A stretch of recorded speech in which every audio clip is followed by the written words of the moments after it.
Muraho abanyarwanda.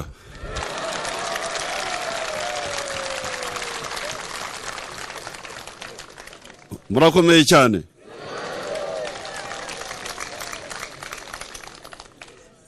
Murakomeye ngamabuye.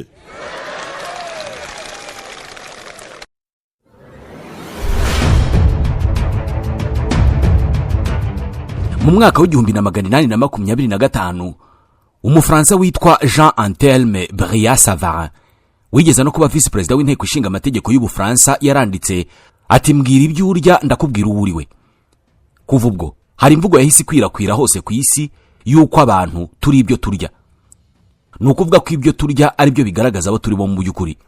Iyi nteruro n'uyu munsi iracyagarukaho mu mashuri yigisha guteka, imirire ndetse n'ubuvuzi, kubera ko ibiribwa dufata ni rwo rukingo rwa mbere rudukingira indwara zikomeye cyangwa se bikatubera uburozi butubuza kuramba no kugera ku byo twifuza. Bifitanye isano na bya bindi bavuga by'uko umuntu agomba kurya ibyo kurya nk'urya imiti kugira ngo azirinde kurya imiti nk'urya ibiryo igihe yarwaye. Perezida wa Uganda Yoweri Kaguta Museveni ni umwe mu bacengewe n'isomo ry'ibyo kurya. Uyu mukambwe w'imyaka 81 ntajya abura kubwira abakiri bato kwibanga ryo kuramba kwe rituruka ku mubano yagiranye n'ibyo kurya. Ababwira ko yahisemo ubwoko bw'ibyo kurya yari ubuzima bwe bwose, bikaba ari byo bitumye amaze imyaka irenga 80 yose agikora akazi ko kuyobora igihugu. Mu mwaka wa 2017 ubwo yari afite imyaka 73 y'amavuko, Museveni yanditse ku rubuga rwa X rwari rukitwa Twitter ati mbashije kugera ku myaka 73 y'amavuko kubera ko ntanywa inzoga. Ati maze imyaka 30 yose nta na rimwe murumva bavuze ko narwaye cyangwa se nagiye mu bitaro. Ati nta mwanya w'uburwayi mfite. Komisiyo y'amatora ya Uganda yamaze gutangaza ko uyu mukambwe yatorewe manda ya 7 izamufasha gukomeza kuyobora Uganda kugera mu 2031 ubwo azaba afite imyaka 86. Ukurikije imbwirwaruhame za Museveni ku buryo yita ku mubiri we, nta mpungenge afite ku iyo myaka azayigeza kandi afite ubuzima bwiza. Gusa twese turabizi ibyejo bibarabejo.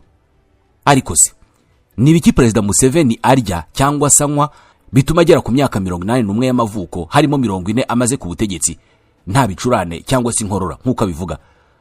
Ubushize ubwo ibiro bye byiyongeraga bikagera ku 106 yihutiye gukora siporo no kurya neza abisubiza kuri 76. Ibi bintu reka tubivugeho. Je nitwa Ismael Mwanafunzi.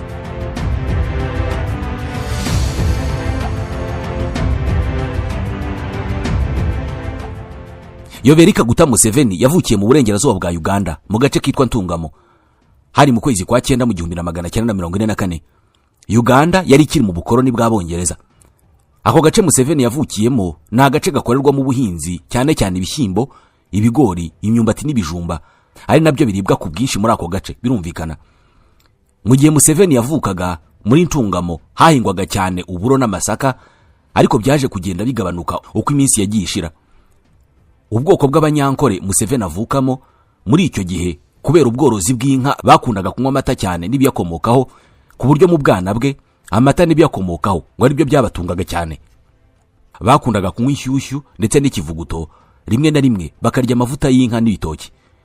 Mu gitabo Sowing Mustard Seed Museveni yanditse ku buzima bwe agaragaza ko mu banyankore kurya ibindi biryo bitari bikomoka ku matungo byafatwaga nk'ikizira.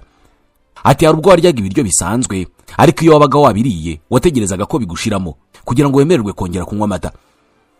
Museveni yigeze kubwira BBC ko kuva yavuka atararya ifi, inkoko cyangwa se ingurube. Ati ntabwo njya ndya amafi kubera ko mba mbona ameze nk'inzoka. Ati sinjya ndya inkoko kubera ko mba mbona uziriye utahagarara wemye. Ati sinjya n'ingurube. Ati biriya bintu mukunda nge ntabwo nkunda kubirya. Kutarya amafi n'inkoko Museveni ashobora kuba bikomora kuri se Amos Kaguta witabye Imana afite imyaka 96 atararya na rimwe cyitwa amafi n'inkoko. Icyakora Museveni ahuje na se gukunda igikoma cy'uburo ndetse ngo kiri mu byo kunywa akunda cyane nyuma y'amata. Museveni yigeze kuvuga ko se Amos Kaguta yigeze guha abakoroni b'Abongereza igikoma cy'uburo ngo barakinywa bikomba iminwa.